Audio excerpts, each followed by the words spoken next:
Assalomu alaykum o'quvchilar, qalaysizlar, charchamabsizlarmi? Va bugun biz sizlar bilan qiziqarli mavzulardan biri so'z haqida gaplashamiz. Va ushbu taqdimotda men sizlarga, ya'ni bizda maslahat kayfiyatini beruvchi shudning asosiy ma'nosi, qo'llanilishi, tuzilishi, kundalik misollari bilan birgalikda tanishib chiqamiz va o'rgataman. Okay, let's go. Shud o'zi nima? Shud ingliz tilidagi modal fe'l bo'lib, ko'proq maslahat, tavsiya, mulohaza, mantiqan to'g'ri deb hisoblangan harakatni ifodalaydi. Bu buzdiradigan kuchli fe'llardan emas, ko'proq kerak bo'lsa yaxshi bo'ladi, menimcha shunday to'g'ri degan ma'noni anglatadi. Ma'no, maslahat boshqalarga nisbatan nima qilishlarini tavsiya qilish uchun biz shundan foydalanamiz. For example, you should see a doctor. Sen doktorga ko'rishing kerak. Shuni men senga tavsiya bera olaman, chunki seni tishing og'riyapti yoki mazang yo'q ma'nosida.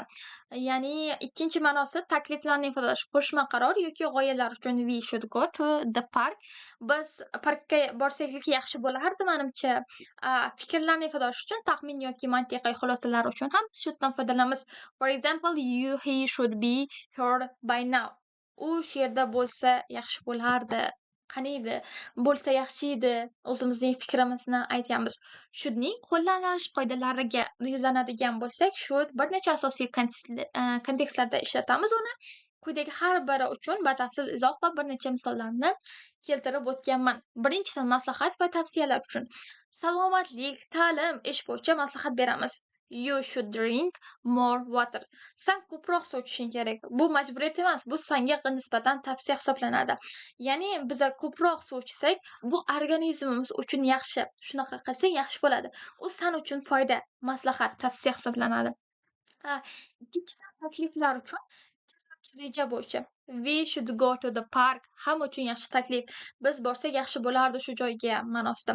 Fikrlar va taxminlar. Vaziyat haqida ehtimoliy taxmin. He should be here by now. Mantiqiy kuch. Qaniydi u o'sha yerda bo'lsa yaxshi bo'lardi deb ma'nosida. Should ehtimollikni probability zaifroq ifodalaydi. It should rain this afternoon. Yomg'ir yog'ish ehtimoli bor. Yo'q emas ma'nosida. Shudning tuzilishi, ya'ni structure'ga keladigan bo'lsak, u tuzilish juda ham sodda hisoblanadi va har qanday shaxsda o'zgarmaydi va asosiy fe'l bosh holatida keladi, ya'ni o'zi base verb hisoblanadi. Tasdiqlovchi darak gaplarda subject plus should plus verb base form. For example, I should study for exam. Men imtihon uchun o'qishim kerak. O'qisam yaxshi bo'ladi. Incorn negativ shaklida shouldga not qo'shimchasini qo'shish orqali same subject plus should not, shouldn't plus verb base.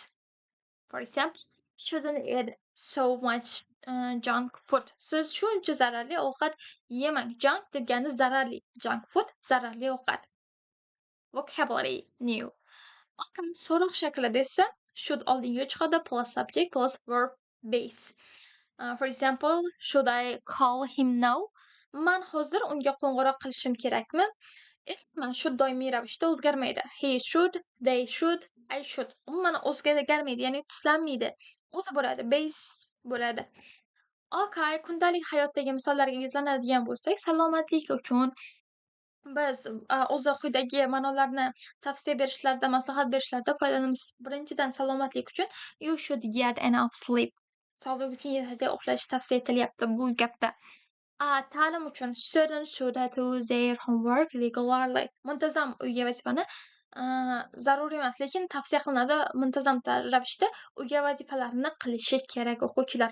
Munosabatlar uchun you should apologize for your mistake. Uzr so'rash yaxshi tavsiya, ya'ni sen qilgan xatoying uchun uzr so'rasang yaxshi bo'lardi.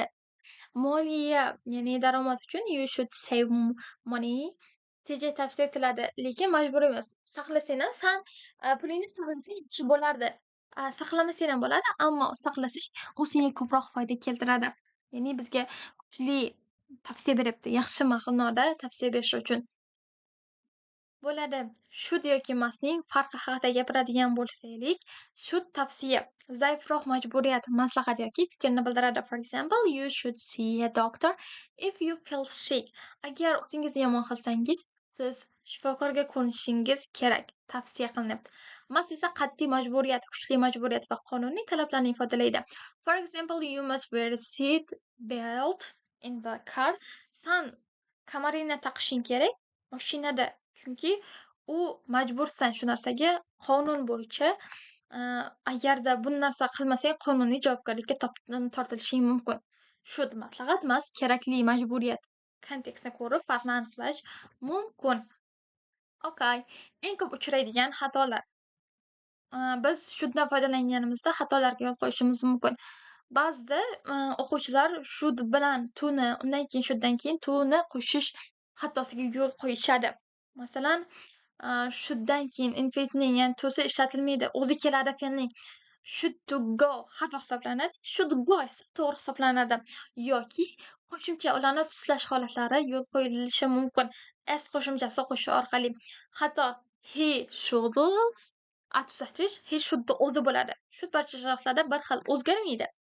Majburiyatga aylantirish xato you should pay the fine. Agar qonuniy majburiyat bo'lsa, bu joyda must yoki have to ishlatilishi kerak. Ko'pincha o'quvchilar ushbu eng ko'p xatoga yo'l qo'yiladigan narsa uni must, ya'ni have to'ni o'rnida ifodalaydi. Afsuski, u majburiyat emas, tashqi yoki o'zimizdan kelib chiqqan majburiyat emas. U shunchaki tavsiya, muloyimroq maslahat majburiyatni bildiradi.